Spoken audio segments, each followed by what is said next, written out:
안녕하십니까.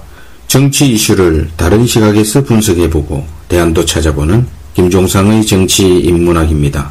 오늘은 최근 정치권을 강타하고 있는 청와대 김태우 전 감찰직원의 민간인 사찰 의혹 폭로와 재정부 신재민 전 사무관의 KTNG 사장 선임을 둘러싼 청와대 개입 주장 등 최근의 뉴스를 우리가 보면서 그럼 우리 사회에 이런 사태가 왜 발생하는지 한번 들여다보는 시간을 가지려고 합니다. 신재민 전 사무관의 눈에 비친 한국 사회는 그럼 과연 어땠는가? 우리의 잔상과 미래는 암울한가? 아마 신 사무관은 많은 갈등과 부담이 있었다고 보는데요.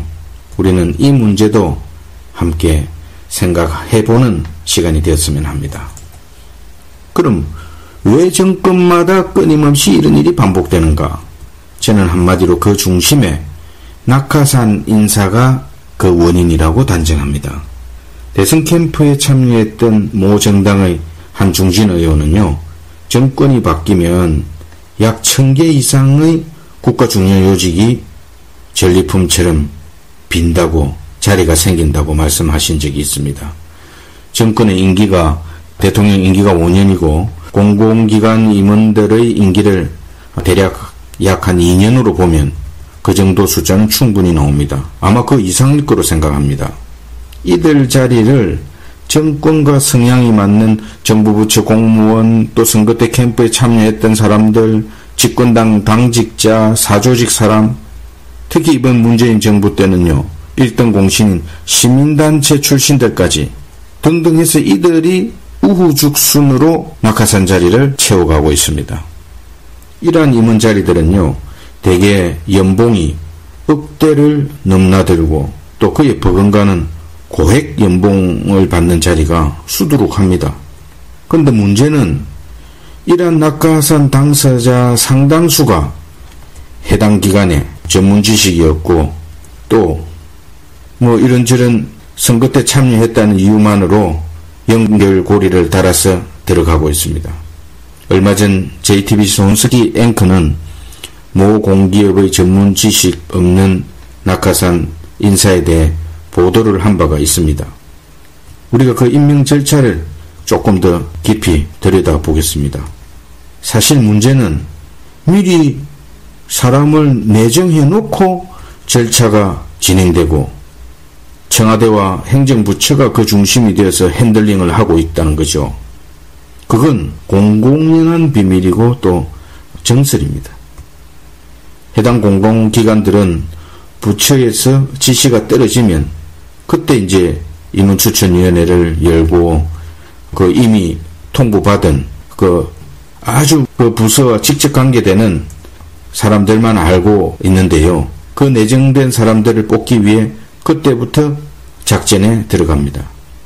한마디로 해당 기관의 임원추천위원회는 형식적 절차에 불과하다.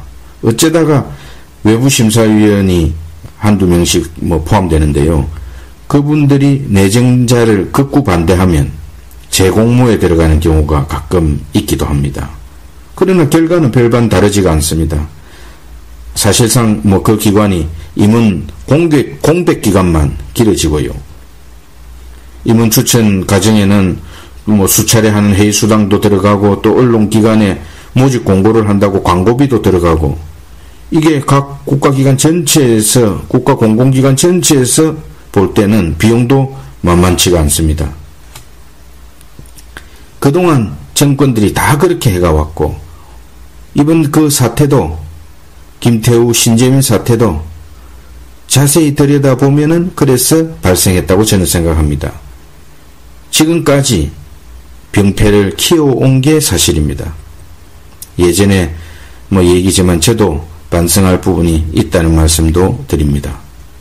그런데 문제는 문재인 정부 들어서도 별반 다르지 않게 낙하산 인사가 그대로 반복되고 오늘의 이런 사태가 터지는 겁니다.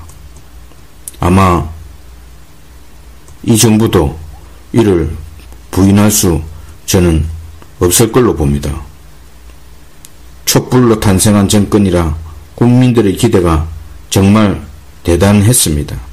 그런데 가만히 지켜보고 있으니 특히 낙하산 인사 문제 같은 경우는요, 달라진 게 하나도 없다고 느끼는 겁니다. 가뜩이나 경제는 점점 어려워지고 먹고 살기도 고단하고 일자리도 없는데 부동산 값은 천정부지로 오르고 이사를 밥 먹듯이 다니고 있는데 국민들은 한마디로 상대적 박탈감에 희망을 잃었습니다.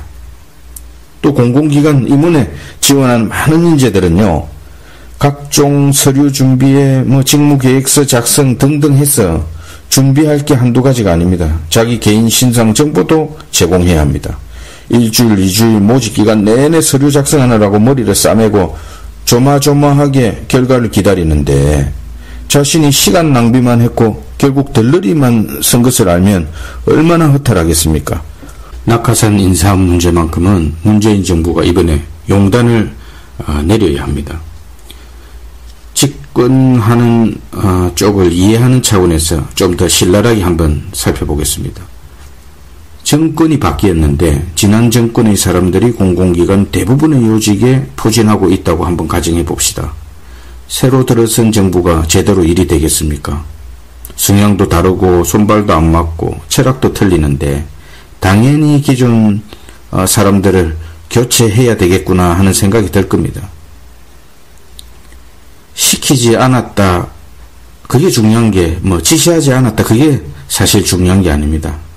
누군가는 들여다볼, 거기에 관계되는 일을 하고 있는, 업무를 하고 있는 사람은 들여다볼 공산이 큽니다. 그분들 임기가 끝날 때까지 기다려주자니 정권은 잡았는데 중요한 골든타임 1년, 2년이 그냥 다 흘러가 버립니다. 그러니까 약점이 있나 비리는 없는지 더 들여다보게 되고 그런 유혹이 생길 수 있다고 봅니다. 또 우리가 선거 캠프를 한번 또 보십시다. 온갖 직책을 만들어서 그동안 임명장을 남발하고 또 사람들을 끌어모으고 조직하고, 그러니 이 사람들도 훗날 자리 욕심에 더 사생결단으로 임하고 그 후유증은 선거가 끝나고 나면 치유도 안 됩니다. 나라 전체의 상대편에 대한 적대감만 깊어지고요. 또 자격 없는 기관장이나 임원으로 인한 국가 손실, 그건 또 사실 어마어마합니다. 가끔씩은 낙하산 인사 중에 측근들을 내세워서 암암리에 기관의 각종 이권 사업에 개입해서 무리를 빚는 뉴스도 우리는 종종 보지 않습니까? 바로 잡아야 합니다. 지금 우리 사회는 경제 문제를 포함해서 곳곳에서 깊은 우려의 징후가 감지되고 있는 게 사실입니다. 글로벌 환경도 심상치 않습니다. 우리 대한민국만큼 인재가 넘쳐나는 나라가 지구촌에 또 어디 있습니까? 인사가 만사라 했습니다. 공정한 인사가 정치, 경제, 사회, 문화 각계각층에 자리 잡을 때 그 나라의 품격은 한 단계 성숙해진다고 저는 확신합니다. 이는 돈으로 환산할 수 있는 그런 가치가 아닙니다. 국가적 자산입니다. 낙하산 인사 범위를 최소화하고 청와대, 정부, 국회 모두 머리를 맞대고 공공개혁, 특히 인사개혁에 합의점을 이번 기회에 찾아야 합니다. 어느 철학자는 겨울은 무뚝뚝한 손님이라고 했습니다. 저도 조직의 생리를 잘 아는 건 아니지만 기획재정부 입장도 10분 이해도 하지만, 그러나 기획재정부가 얼마 전까지 자기 조직의 직원이었던 젊은 사무관을 이런 식으로 검찰에 고발하고 맞대응하는 오늘의 반복되는 이 사태를 보면서 겨울은 무뚝뚝한 손님이 아니라 이번 겨울은 연초 벽두부터 그저 씁쓸한 마음이라는 생각이 듭니다. 정치문학 김종상이었습니다. Ich grolle nicht, und wenn das Herz